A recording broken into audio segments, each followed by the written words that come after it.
Hello, welcome to the video.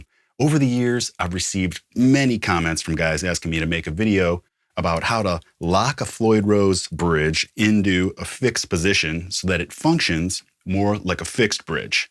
So in this video, I'm going to show you 2 or 3 just totally DIY methods that you can do at home with simple items that I guarantee you'll have around the house. At least some of them. We'll go through a couple different ways. Just use your noggin, see the principles of how it's done, and you'll be able to figure it out. And I'm going to come right out and say that there is a specific tool or little gimmick that you can buy, like from Amazon or Guitar Center, called the tremolo. I actually have one right here, but I've never used one.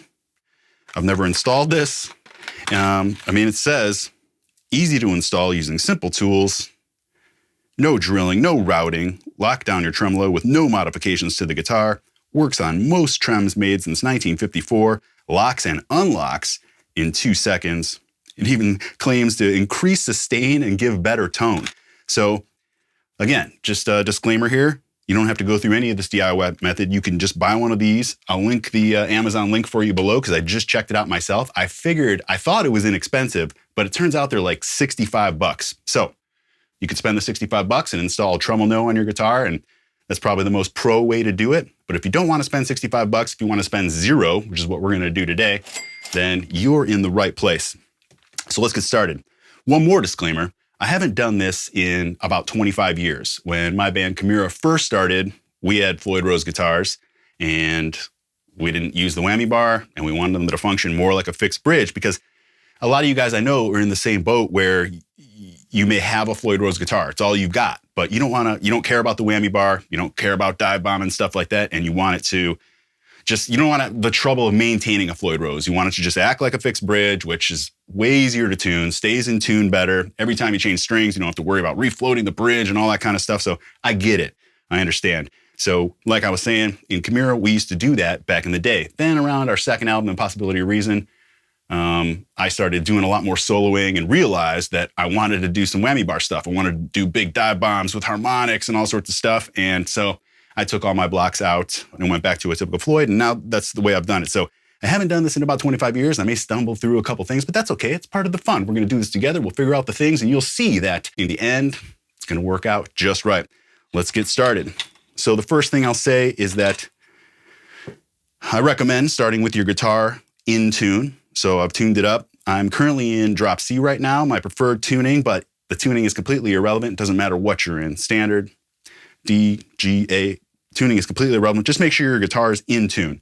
And then the next step is that you want to have your bridge floating nicely. Let me get a better shot for you there. So right now, my bridge is perfectly floated. And if you want to learn more about how to do that, I got videos for you. I'll link for you right now at the top of the screen. Also in the description below. Everything I talk about, I always link in the description below, but look at that nice float there.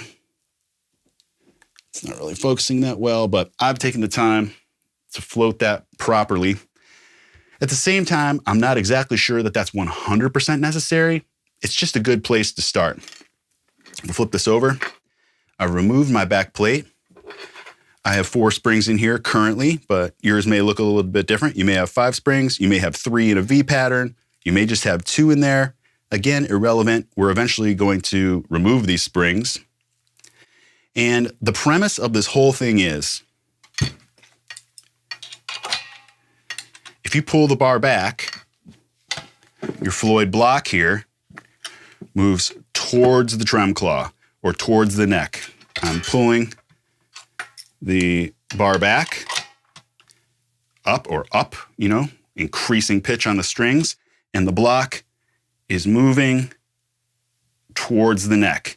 If I push this down, decreasing pitch, the block moves backwards. And right now, the strings themselves are putting tension on the bridge, pulling the block backwards. They're pulling this way. And the springs are putting tension on the block, pulling it this way. And the whole premise of floating a Floyd Rose bridge is after you determine your string gauge and your tuning. You want to get the perfect balance between the tension of the strings and the tension of the springs, which are primarily fixed. So you're tuning and making adjustments with the trem claw here to balance this block so that your Floyd is parallel with the body. That's what's considered a perfect float, when your Floyd is parallel with the body. And when we finish this job, that is our goal. We want to make sure that the float is still parallel to the body. So that being said, you can actually see it moving there as I put pressure on the guitar. So that's going to determine that, or that's going to be a variable. So I want to keep that in mind. So right now my Floyd, when I'm setting it down, the fine tuners are getting pressed against my bench here. Everybody asks about this bench. I'll try to remember to link that for you in the description as well. It is pricey though. I think it's $450, $500, but it is a killer thing. So, so what we need to do is we just need to fill this gap, because if we were to remove these springs right now, the strings would pull the block all the way back against the body there. So we just need to put something in there so that the string tension maintains the proper float, and we have something there preventing the block from moving backwards. At that point, we can just remove the springs and you'll be good, because the springs, again, are pulling the block this way, but with no tension there, it won't be able to get pulled that way.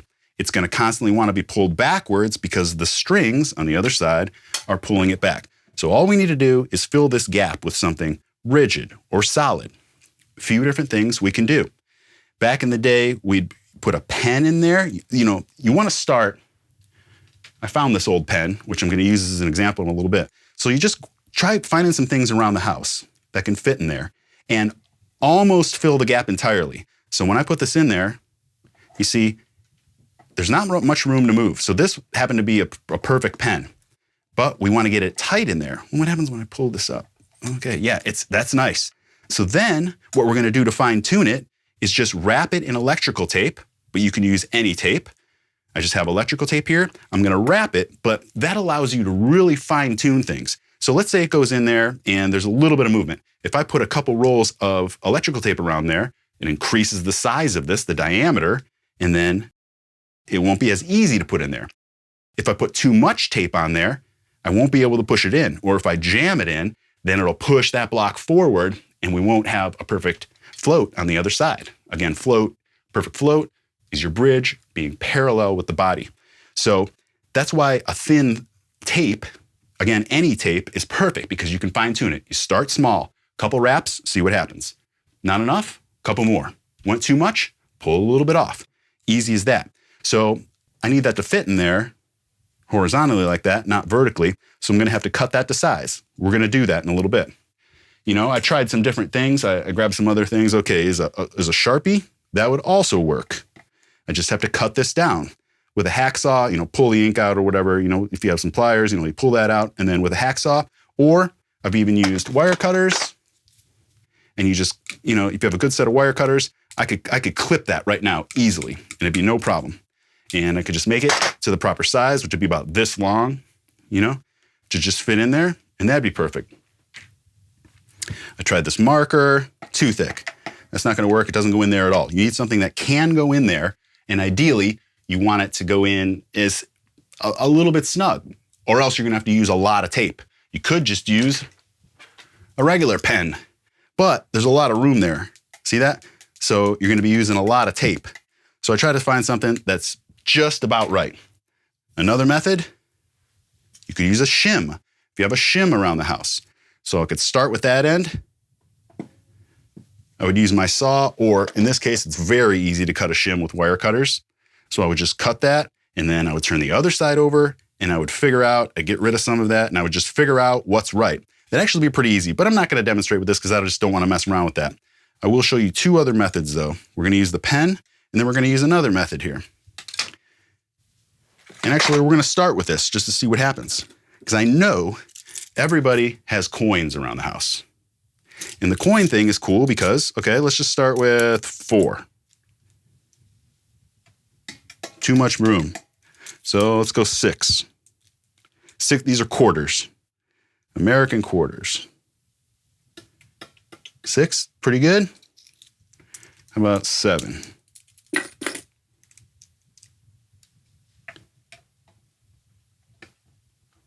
Seven is going to be just right. Again, I'm going to lift this up because, like I said, setting my guitar down. So I'm going to lift it up and my thing's going to go back. 7 isn't going to fit. So I'm going to go 6.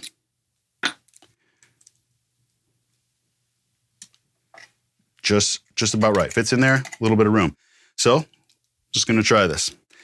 Back in the day, like I said, we used pens a lot. We even used batteries sometimes. I had a cavity big enough one time where because each cavity, different guitar brands are different, but I have a cavity where a 9-volt fit in there perfectly with a couple wraps of tape. That was perfect.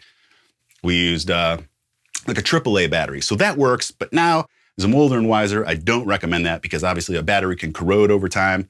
Who knows if it, breaks open, it's just stuff like, don't mess around like that. But again, it's just something round or something that could fit in there well. So I'm going to take the stack of quarters. Was it this one? Yep. The stack of quarters. And first, I'm just going to secure it together.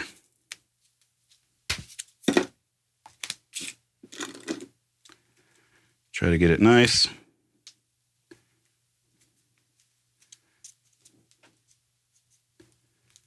Nice and tight. Oh, sorry. Am I doing that on camera? I don't know if I was. I'm just wrapping that around so it's nice and tight. So I've got a stack of, what did I say, 1, 2, 3, 4, 5, 6 quarters there. And pop it in, lift up. I've got some room. So I'm going to wrap it a couple more times. Just to add some thickness.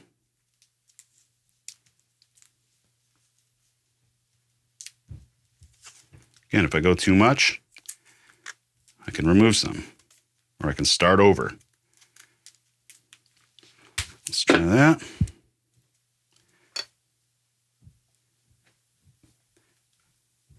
I think that's going to be pretty darn good. So then to test it, yeah, it's going to be pretty darn good. So once that's in there, actually, I changed my mind. I don't think it's good enough. Now that I dropped it in, oh, hold on. Remember, I gotta keep remembering to lift up my, my guitar there. See if I can move that. Yeah, I'm moving it a little too much. I'm going to wrap it a couple more times.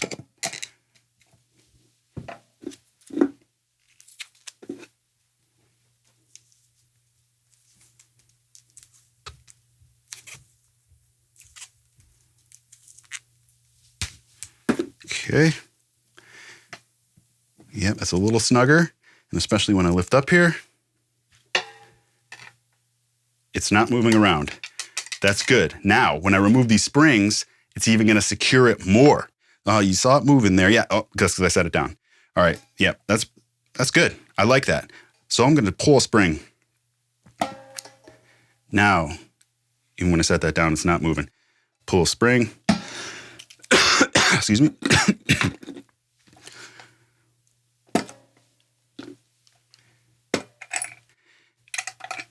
Another thing you'll kind of want to do, if you don't want that rattling around, is either remove it, your trem claw, because that's going to make noise, or, just something. I'm just going to do this temporarily for right now.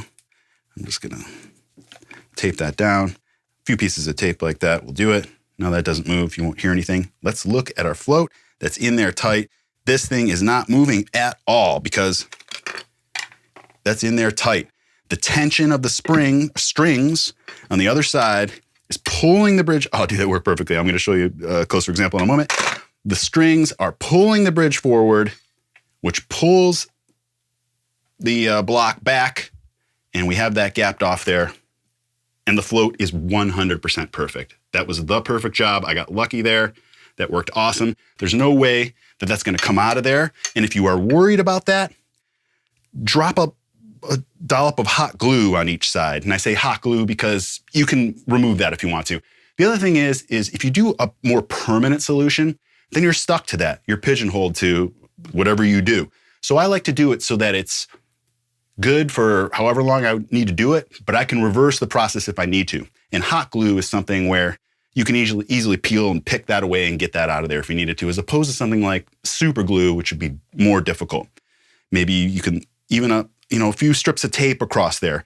But I'm telling you, that thing is not going to come out there. We used to jump around on stage like maniacs back in the day, and never had a problem with this method. Let me show you again how perfect my float is.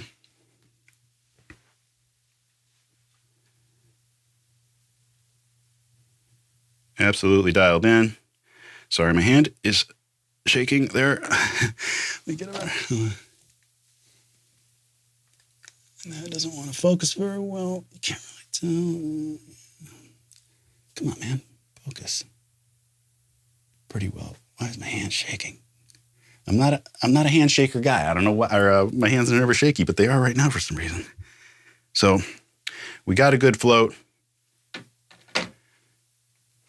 And at this point, the job is done. It was as easy as that. And last step, just retune. Let's check our tuning and just see. But I'm going to show you one more method using the pen while we're here.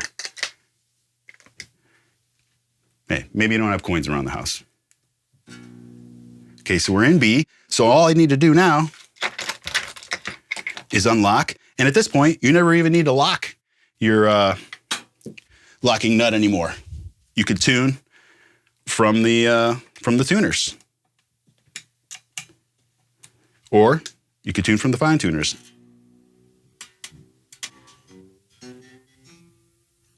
And right now we're increasing pitch,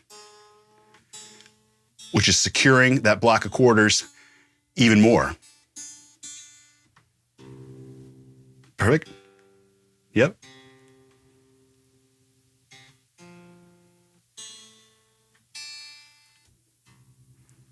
And like I said, I could still use my fine tuners now if I want.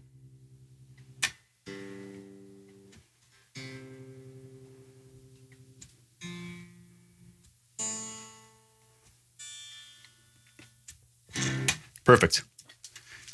And stayed in there. Definitely not coming out. Cannot move it at all. It is in there. So that's how it's done, guys. Let's try the pen method.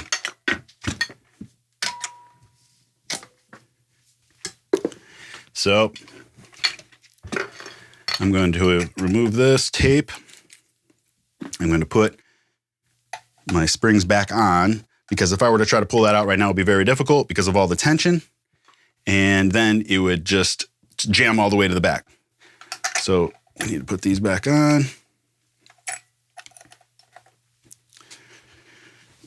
Apparently you don't know those pliers. Stretch that out. Okay. Okay. These things are a bitch. Just be patient. You got it. Okay. So we're back there. Now I should be able to pull this out. Yep. Okay. All right. Now let's try the pen method. So again, that pen fits in there perfectly. I'm just going to pull it apart.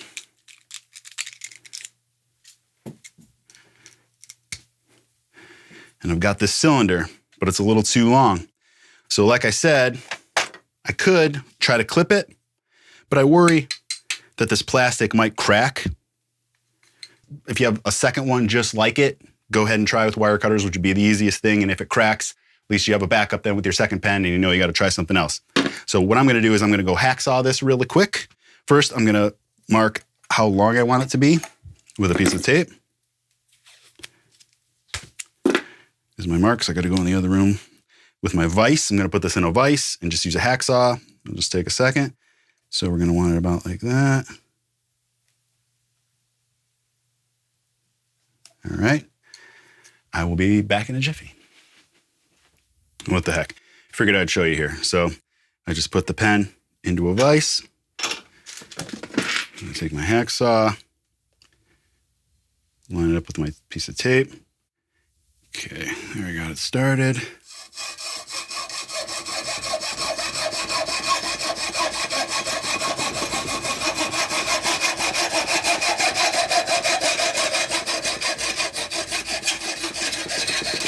Okay, by the way, if you don't know, that's a hacksaw. Good for cutting plastic. Pull that off, and there's our piece. Ready to go. All right, we're back. So here it is. Now, same deal. We just want it to, the only thing is this is a little bit tougher because it's hard to get, so you kind of measure it vertically, or, you know, gauge it vertically. I got about just a little bit that I need. Actually, if I lift up, no, I'm not gonna need any really. Well, a little bit, a couple wraps, and we'll be good. So, because I'm gonna keep it even, I'm gonna go 1, 2, 3, 4. I want to get this nice and flat. Okay. The other side. 1, 2, 3, and 4. Okay. See what that feels like. I like it, I think. Might be a little thick. Actually, I'm going to try this.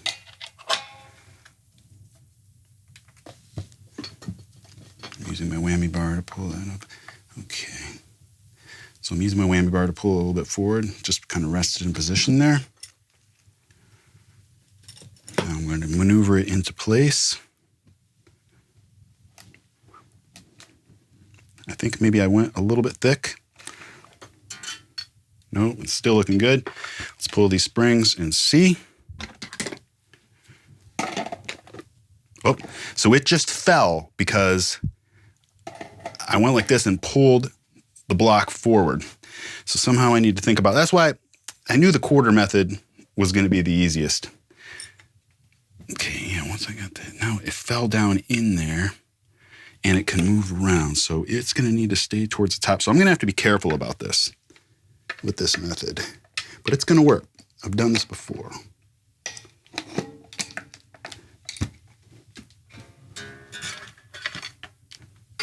Okay, let me think about this again here. So I'm going to get it in there. And what I'm going to do is I'm going to keep it vertical, remove a couple springs.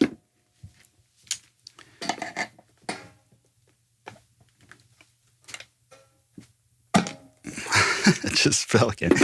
Crap. Hold on. Okay. Back to vertical. Hello. Try to pull another. Okay.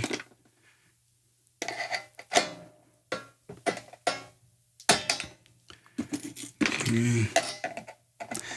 So I'm holding it. I'm just going to kind of see what happens here. So now that's in there super tight. All right. So now I'm going to try to get into position using my whammy bar to help me adjust the float. So I want to pull that forward. Okay. Can you see that? Good. Okay.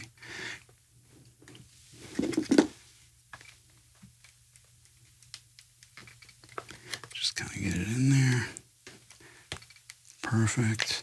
Oh, I don't want that to drop. Okay. Good. Awesome. Now, we got it in there. It's solid. It is not going anywhere. However, I'm not exactly sure about the integrity of this plastic.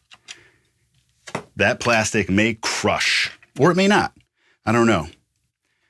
So I'm going to say that the coin method is the best. There's no way you're going to crush a stack of coins. That's probably the best and why I started with it. But there we are. We're good. Again, could just tape down the claw in some way so it doesn't move around, but you'll want to spend a little more time, doing something about that. take it off, like I said, or really tape it down nicely. But that's in there. Let's look at our float. Really, really good. I guarantee that 99.9% of people on earth, guitarists, I should say, would be okay with that. Me, I can see the tiniest angle. And so I just start again and remove a little bit of tape. And you'll see why in a second. So it is the tiniest bit up in the back.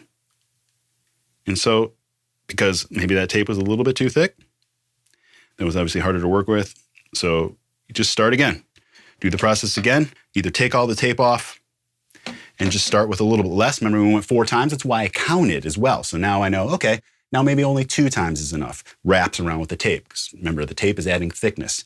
So, or maybe none, so you can try a few different things. I still think the quarter stack worked the best, but I hope this was helpful for everyone here. And it was kind of a fun little thing. See if I could still do it, if I remembered how to do it and everything. And, you got any questions, feel free to ask in the comments below. Again, you can get this tremolo thing, do it professionally. I'll have that linked for you below. But yeah, that's going to do it, guys. I'm Rob Arnold. If you didn't know, and I have a boatload of guitar maintenance videos here on the channel, everything you can think of. Evertunes, Floyd, string changing, truss rod, intonation, action, absolutely everything. So please check out my guitar maintenance playlist at the end of this video. If you'd like to learn more about maintaining your guitar, I'd love all the positive comments everybody leaves about the confidence that I've helped instill in them. They used to go to, have to take their guitar to some shop all the time and everything, but now through my videos, they've gained the confidence to work on their stuff themselves, and they've had great success. So that, to me, is just mission accomplished, exactly what I want. I love to help guys do this, and I just love working on guitars all day, every day, as much as I can. So it's just a pleasure and a joy for me. Let me know if there's more you want to see, and I'll see if I can make it happen. So thanks for tuning in, guys. Check out my guitar instructional DVD, my wonderful Patreon community, everything, like I said, linked in the description below. See you on the next one.